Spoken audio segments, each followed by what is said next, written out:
జిల్లాలో పనిచేస్తున్న పోలీస్ సిబ్బందికి, అధికారులకు ఈ నెల 3వ తేదీ నుంచి 6వ తేదీ వరకు సిద్దిపేట జిల్లా రాజగోపాల్పేటలో ఉన్న ఫైరింగ్ రేంజ్ నందు ఫైరింగ్ శిక్షణ ప్రాక్టీస్ చేయించడం జరిగిందని, వార్షిక శిక్షణలో భాగంగా జిల్లాలో పనిచేస్తున్న సిబ్బందికి ఇచ్చే ఫైరింగ్ శిక్షణను జిల్లా ఎస్పీ ఉదయ్ కుమార్ రెడ్డి క్షేత్రస్థాయిలో సందర్శించి సిబ్బందికి ఇచ్చే ఫైరింగ్ శిక్షణను పర్యవేక్షించారు. అనంతరం ఎస్పీ ఫైరింగ్ ప్రాక్టీస్ చేశారు. జిల్లా ఎస్పీ అత్యుత్తమ ప్రదర్శన కనబరిచారు.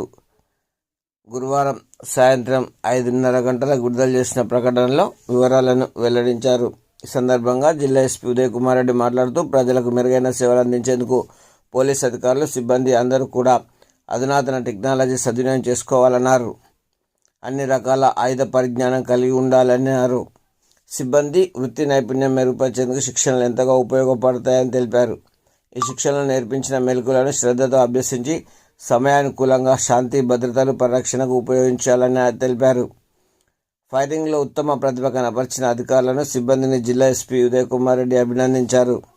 ఈ శిక్షణలో భాగంగా జిల్లా అదనపు SP Mahender, Toopran DSP Venkatareddy, Medak DSP Prasanna Kumar, SB inspector Sandeep Reddy, DCRB inspector Madhusudan Goud, Medak town inspector Nagaraj, rural circle inspector Rajasekhar Reddy, Alladuru inspector Renukareddy, Toopran circle inspector Rangakrishna, Ramampet circle inspector Venkat Rajagoud, Narsapur circle inspector Janareddy, RI Shailender, జిల్లాకు చెందిన ఎస్ఐలు, పోలీస్ సిబ్బంది తదితరులు పాల్గొన్నారు.